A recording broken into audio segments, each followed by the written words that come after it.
Justin Steele says he's back. What does that mean? Is he really back? Is he pushing things a little bit too hard? Or is this going to be like an early season trade, maybe a shot of adrenaline for the Cubs pitching staff? We're going to talk about the Cubs pitching staff. Also, the players leaving or have left for the World Baseball Classic. A lot of players within the Cubs organization and on the Cubs team are heading to play in the Olympics of baseball. We'll get into that as well. And as you see, our friend Tony Andracki is here for the show. Like, subscribe, thumbs up, get in the comments section. I know we're a little late today, and some of you guys are like, oh, I was looking for the show this morning. Well, here it is now.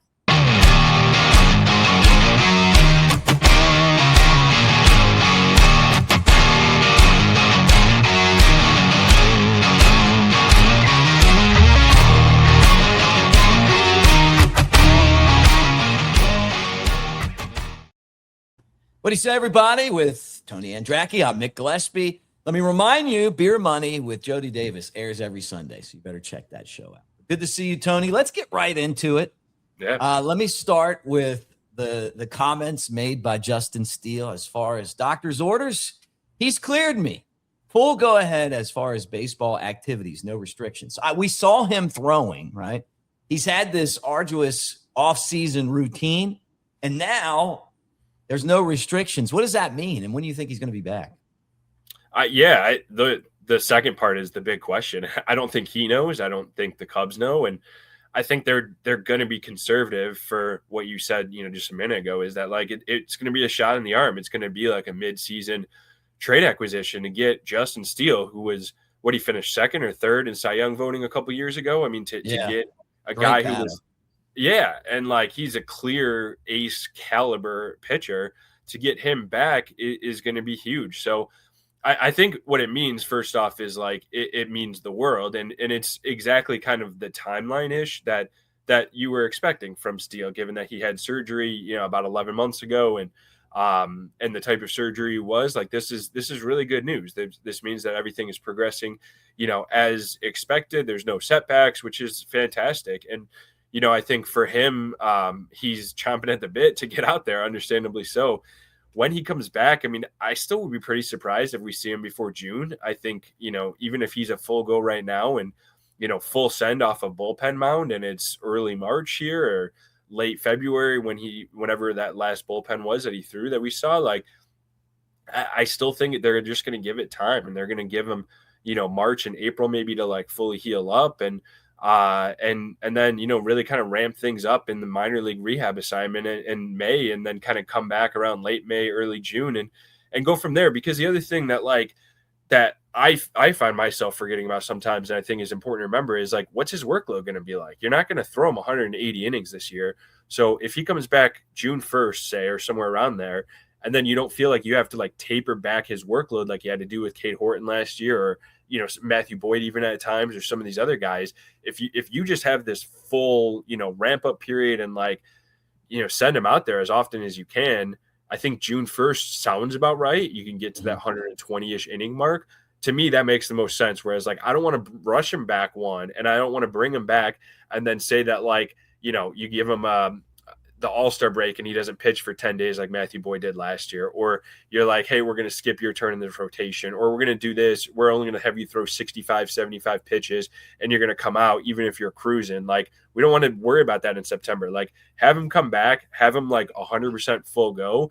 And to me, I think June is the realistic scenario here. Yeah, I kind of feel the same way too. I love that.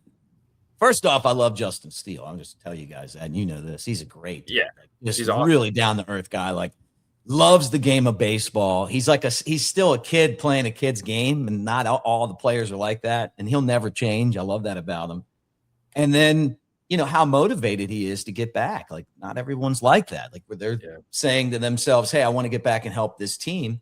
Well, he's certainly there. But, with these injuries, you kind of hope that he takes his time, because you don't want to see it, kind of happen again. You don't want to see him re-injure his elbow. And then I look at it and kind of take what you said, and I start looking at the rotation, and I'm like, there's a lot of guys on this rotation who have had injury histories, right? Matthew Boyd had an injury history. That was healthy last year, had a great year. And Edward Cabrera just traded for him. I mean, he's never been able to make it, past around 100 innings a season, right? But he's great when he's healthy, which is a lot of pitchers. You start to look. Jamison Tyone had some injuries. I mean, last year he was kind of healthy.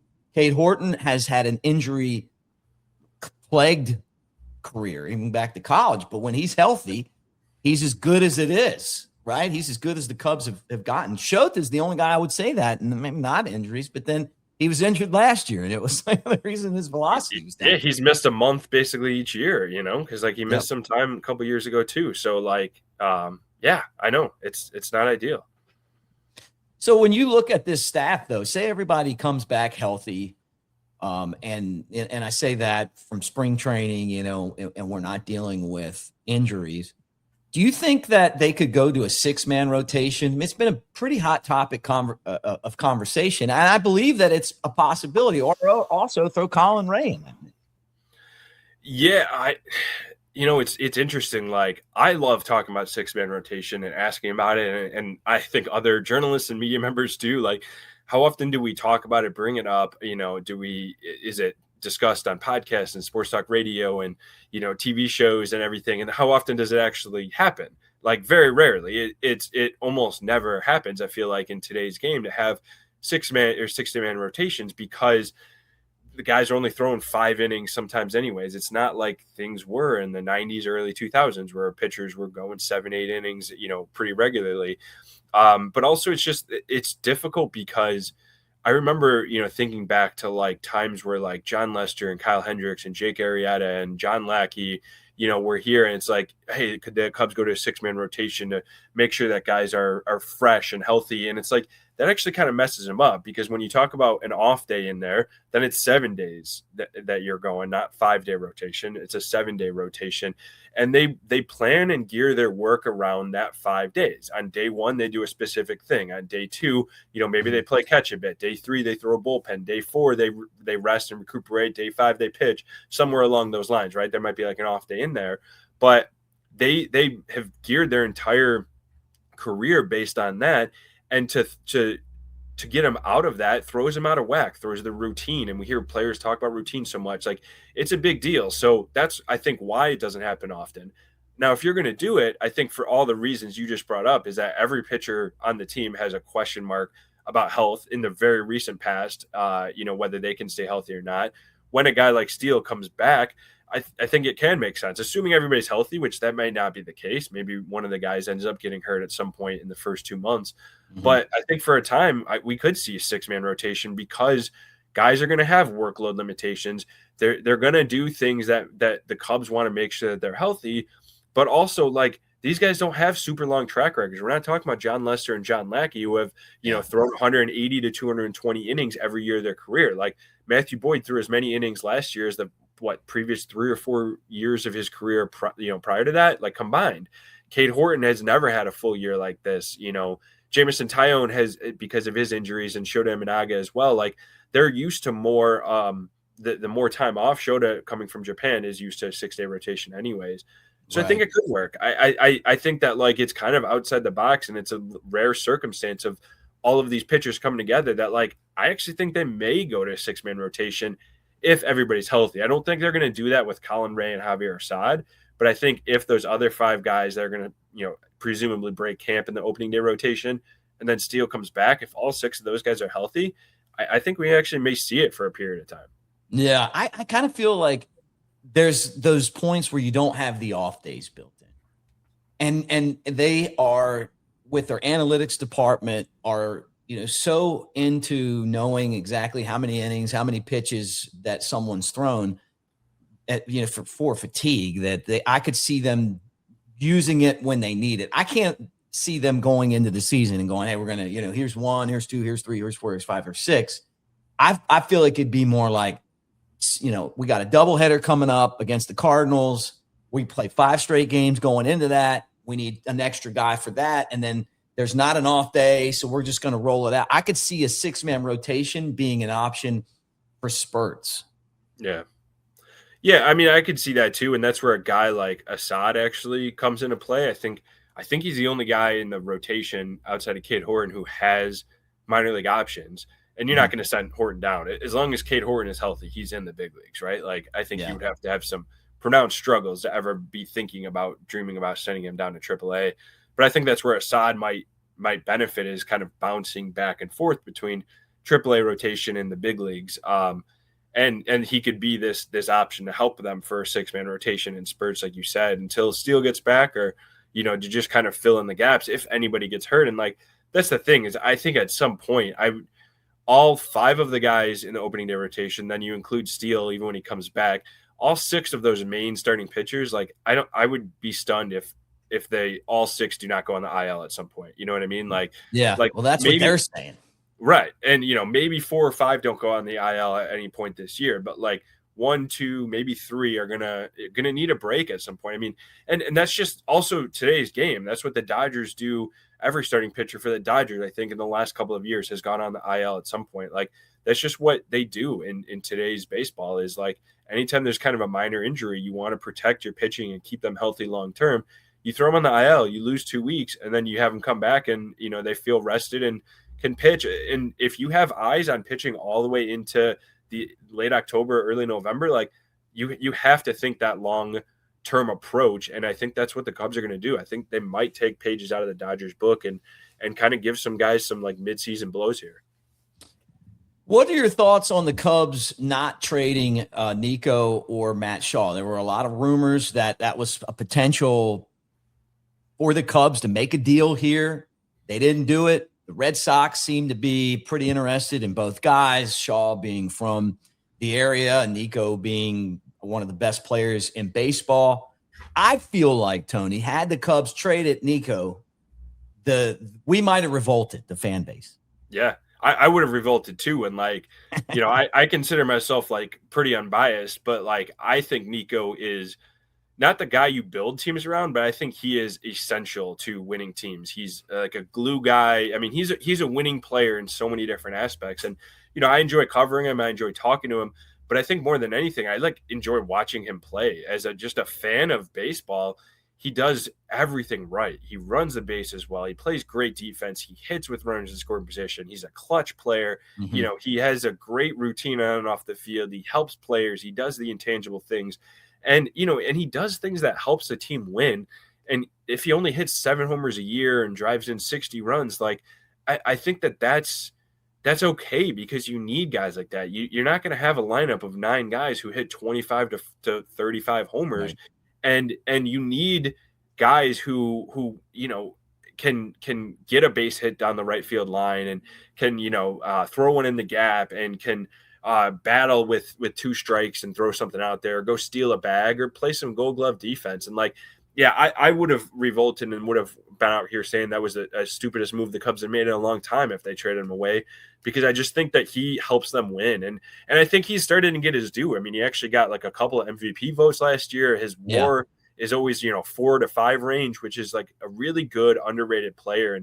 And I think we're starting to see what some of the other people around the game say. I forget who it was. Maybe it was somebody on the Brewers last year talked about how like Nico was like one of the most annoying players they play against, because he just does all these little things well. And I just think I think that's the reason why he's still here. And I genuinely hope that the Cubs find a way to re-sign him after this year and keep him around, because I think he's good for the team. And, for the Shaw part, I see why they didn't trade him too, because you're going to need depth. We talked about pitchers getting hurt. I mean, a position player is going to get hurt at some point, you figure, and Shaw could maybe plug in the gaps and be an everyday player for a 6-week stretch or maybe longer, depending on how an injury goes. Can I ask you this about Shaw? Yeah. Did you think, had they not signed Alex Bregman, that Shaw was poised to be one of the best third basemen in baseball, or at least be amongst a group of third basemen where you feel like you're getting a lot of production out of him, just having seen him play all last year? Or do you think that this role is better for him, kind of a utility role, and maybe be the second baseman if they don't sign Nico Hoerner, if somebody gets hurt, take over their spot? I think both were reasonable outcomes. I think he certainly could have been. I mean, in the second half last year, he was one of the best third basemen, at least in the National League. But I think going into this season, if you have a team with championship aspirations, you couldn't have just counted on Matt Shaw at third. I think he had too many holes in his game, too much swing and miss, and he had the whole first half, the whole first 90 to 100 games of the season where we didn't see a guy who was even really a starting caliber third base. He played pretty good defense, but offensively, he had 560, 600 OPS at best. And I think there would have been major question marks on my end if you did nothing else to address third base. If you didn't bring in another option, I'm not talking about John Birdie, but a guy who genuinely could go out there and play every day if Matt Shaw struggled, if you had to send him down to the minors. And we've seen that. I mean, we've seen Ian Happ and Nico Hoerner and Kyle Schwarber and others come up and then have to go back down to the minors. Javi Baez as well. Just because they spent most of a year up doesn't mean that they're handed the job. So, right. So I think it made a ton of sense to bring in a guy like Bregman. I think Shaw can really succeed because of his athleticism in this role. And he could play center field if they need to. If Pete Armstrong, last year he hurt his hand for a little bit and couldn't play for 5 days in a row. If that happens again, I could see Shaw playing center field at an adequate level, and you get his bat and athleticism in the lineup. Or Dansby goes down for a bit, Nico slides to short, and you got Shaw at second. Or something happens to Michael Busch, and you don't want to throw Ballesteros at first, and Tyler Austin's now out for a bit. I could see Shaw throwing a first baseman's glove on. I think he has this skill set and the athleticism to figure it out. But it also might be really hard for a young player to do this. But yeah, I think that it would have been dangerous for the Cubs to have gone into this year with only him at third. So I think this makes them a better, stronger, deeper team.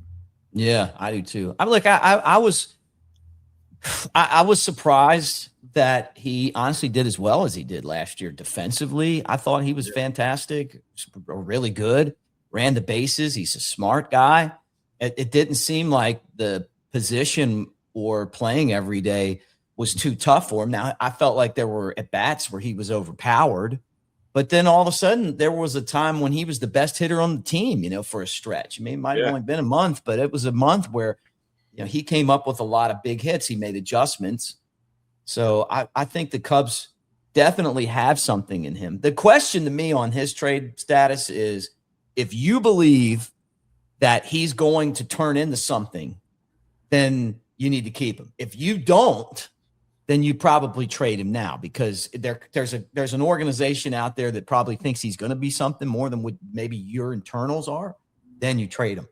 And I guess the Cubs believe that he's a great insurance policy. And then, you don't have Willie Castro, who you trade it for. I think he's a pretty good swingman. And then Tyler Austin, you go out and you sign this guy and he's hurt. He's going to miss a few months. Yeah. So now you really need Shaw. And then I should ask you this: what do you make of the battle for the the utility outfielder, and now with Michael Conforto as part of this mix?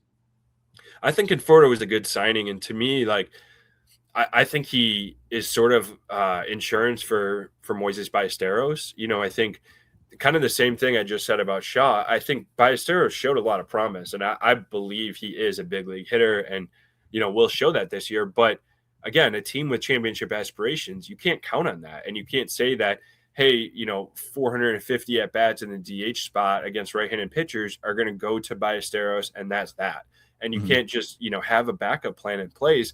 I think Conforto can be that backup plan, and whether that means he plays outfield and gives a guy like Ian Happ or Seiya Suzuki, spells them in the corner spots, and one of those guys DHs for a day, or Conforto himself DHs. I think that makes sense, and I think it's a good buy low option now, because Conforto struggled last year with the Dodgers, but prior to that, he had 3, 4, 5 years in a row where he was a really productive player, pretty 15 to 20% above league average type of player, with some pop, the ability to, play some pretty solid defense in the corner spots, and a veteran guy who can handle a part-time role more than a guy like maybe Matt Shaw or Moises Ballesteros can, or at least is more used to doing that. So I think to me, especially with the Tyler Austin injury, I feel like Conforto is going to be on the opening day roster. And also a lot of those minor league deals happen with handshake agreements that hey, you're going to make the 26-man roster for opening day. I'm not saying for sure that happened with Conforto, but I wouldn't be surprised if it did. So I think he will. And to me, I like Dylan Carlson a lot for for like the fourth outfield. I mean, this guy is a former, top prospect, first round pick. He's only 27. I know he's looked good too. I kind of like watching him. Yeah. Yeah.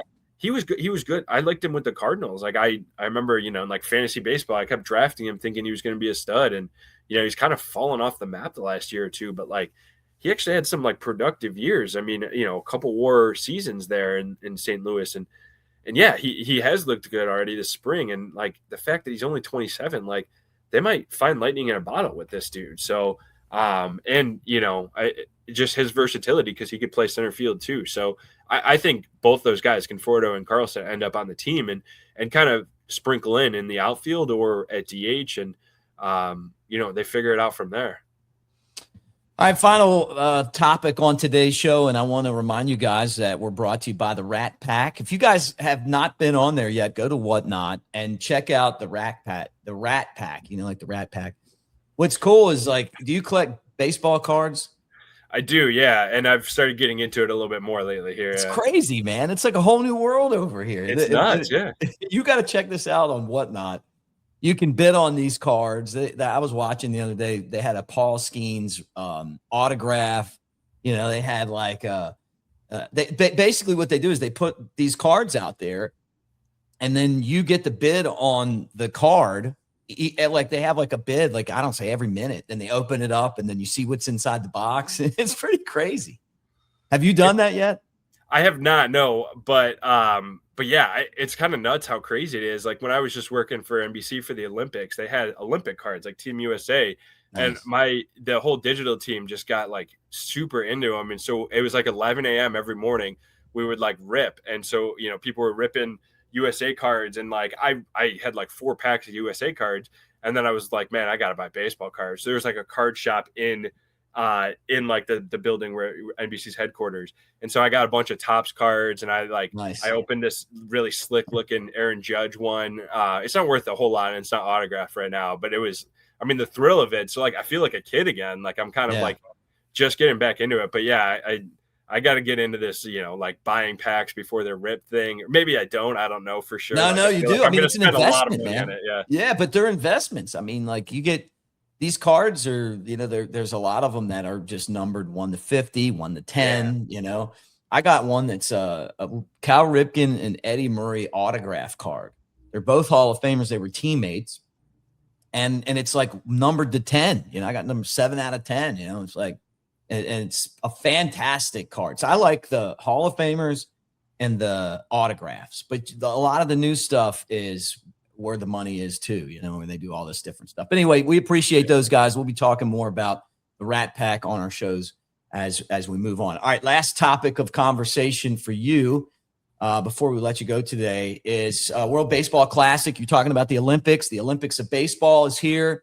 Cubs have quite a few players that are going to play in this tournament. And one guy that's not getting to play is Jonathan Long because he hyperextended his arm. I hate that for him. But on the big league roster and playing for Team USA, you got Pete Crow Armstrong, Alex Bregman, and Matthew Boyd. That's really cool to have these guys representing Team USA. And after what the hockey team did, and both hockey teams, but the men's team just an insane hockey win that's made everybody happy. This is cool.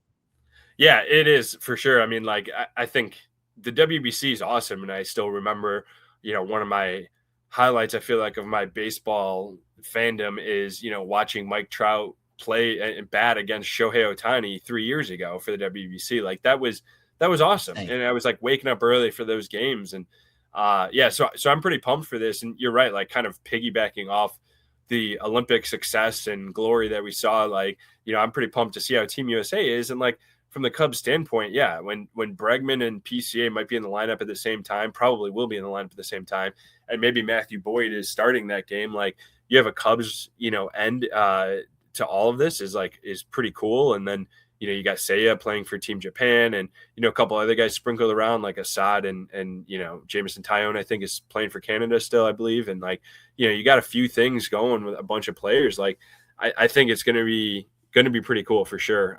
But yeah, I mean, to see PCA to see what he did in the All-Star game where like they mic'd him up and stuff too. I want to see him on a national stage more often. And this could be like the start of sort of like what like LeBron has done for Team USA basketball. Like PCA might be roaming center field for Team USA baseball for the next decade, for all we know. Yeah, and WBC or in the Olympics, and a few years from now in LA, like who knows?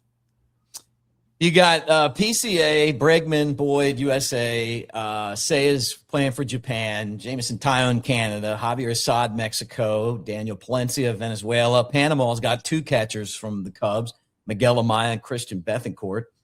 Great Britain has my guy, BJ Murray. I love that. I love BJ, by the way. Yaxel Rios for Puerto Rico, and then Jonathan Long had to take his name out because he had his arm hyperextended trying to make a catch at spring training. Hate it because he is a good dude. Yeah. All right, that does it for the show today, guys. Don't forget, go back and watch Beer Money. If you know old Cubs fans, then they will appreciate the stories that Jody Davis is telling about these classic Cubs teams behind the scenes with Greg Maddux this week, on the bus with Willie Nelson. We've talked about him running into Harry Carey at the bar a couple shows ago. He was best friends with legendary NASCAR driver Dale Earnhardt. So he's got some great Earnhardt stories. We're going to drop a new episode every Sunday. And the comments have been great. So keep watching, but send it to your other Cubs friends of that show that comes out on Sunday known as Beer Money. And Tony, we'll be talking to you. And we appreciate all of you guys as well. And sorry that it just didn't air earlier today, but you got it now. So go Cubs.